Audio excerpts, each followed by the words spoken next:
Look at this question बेटा, क्या कह रहा है? Given that one is one of the zero of the polynomial 7x minus x cube minus 6, find its other zeros. आप देख सकते हैं बेसिकली ये क्यूबिक पॉलिनोमियल है और क्यूबिक पॉलिनोमियल है तो इसका मतलब इसमें कितने जीरोस होंगे? देयर मस्ट बी 3 जीरोस, जिसमें one of the zero is given and that is 1. Means we have to find out rest of 2 other zeros. कैसे करेंगे आइए देखते हैं. पहले से इसको अरेंज कर लेते हैं बेटा, क्योंकि ये क्यूबिक पॉलिनोमियल अरेंज फॉर्म में नहीं लिखा हुआ, डिसेंडिंग ऑर्डर में लिखते हैं हर एक टर्म को डिग्री के बिहाफ पर, तभी पॉलिनोमियल एक अरेंज फॉर्म में लिखा जाता है. ठीक है ना? तो इसका मतलब सबसे पहले आएगा माइनस का एक्स क्यूब, देन प्लस का 7x, देन माइनस का 6. अब क्यूबिक पॉलिनोमियल की जो बेसिक इक्वेशन होती है वो क्या होती है बेटा? ax cube plus bx square plus cx plus d and that is equal to 0. ठीक है ना? जैसे हमने आपको बताया कि क्यूबिक पॉलिनोमियल में 3 जीरोस होते हैं, तो उनके बीच में रिलेशन भी होता है. कैसा? कि सबसे पहले हम कहते हैं कि sum of roots means alpha plus beta plus gamma and that is equal to minus B by A. ठीक. उसके बाद alpha into beta plus beta into gamma plus gamma into alpha is equal to C upon A. And उसके बाद product of roots क्या हो जाएगा? Alpha into beta into gamma and that is equal to minus D upon A. ठीक है.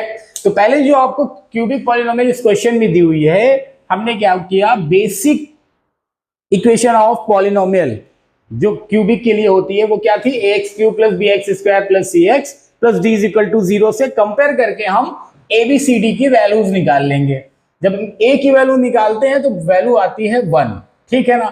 b निकलता नहीं है, b की वैल्यू होती है 0, क्योंकि x स्क्वायर वाला टर्म नहीं है इसमें. इसका मतलब x स्क्वायर का कोफिशिएंट विच इज b और b होगा 0. ठीक है ना? c कितना हो जाएगा? तो c हो जाएगा बेटा 7 और d कितना हो जाएगा? तो d हो जाएगा माइनस का 6.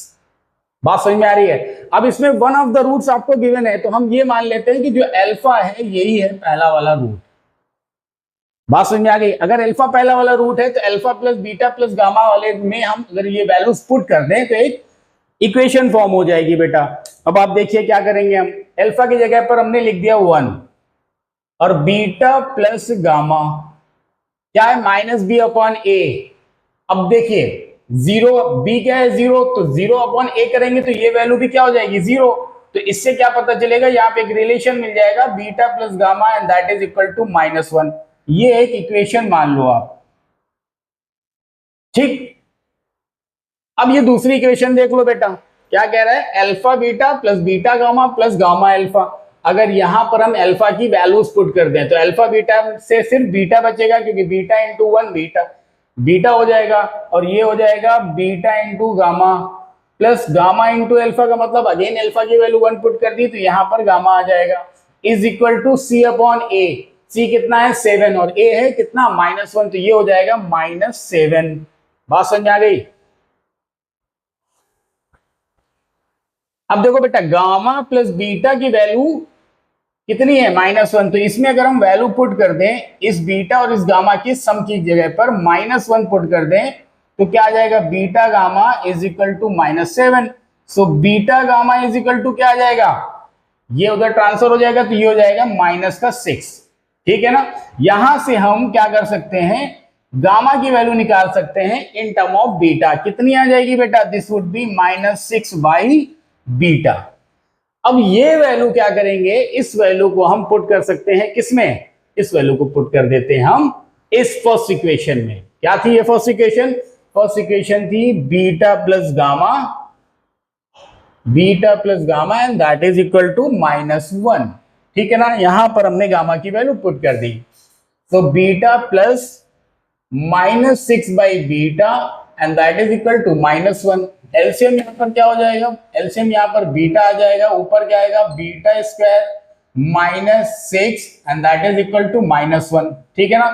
तो बीटा स्क्वायर -6 और ये क्रॉस मल्टीप्लीकेशन करके उधर चला जाएगा, कितना हो जाएगा? Minus beta. So beta square इसको इधर ले आएंगे तो कितना हो जाएगा? Plus beta -6 is equal to 0. बात समझ में आ रही है? अब क्या करेंगे, ये क्वाड्रेटिक बन गई, इस क्वाड्रेटिक को सॉल्व कर लेंगे। तो beta square plus 3 beta minus 2 beta minus 6 is equal to 0। Beta आपने कॉमन लिया, कितना आया, beta minus beta plus 3, minus 2 common लिया, क्या आएगा, beta plus 3 is equal to 0। तो बीटा कितना आ गया, beta minus 2 and beta plus 3। बात समझ में आ रही है? मतलब बीटा की दो वैल्यूज हो सकती हैं, 2 कॉमा माइनस 3। क्लियर है?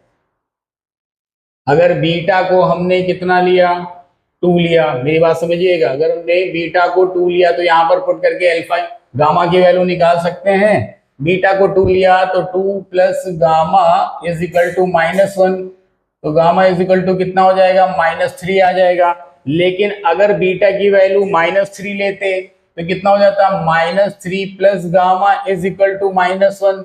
तो उस केस में गामा की वैल्यू कितनी आ जाती है, 2। इसका मतलब जो हमारे रेस्ट ऑफ 2 रूट्स हैं, 1 तो आपके पास ऑलरेडी था, एक होगा 2 और दूसरा होगा -3। These are the 3 roots available in this cubic polynomial -x³ + 7x - 6। Clear बेटा?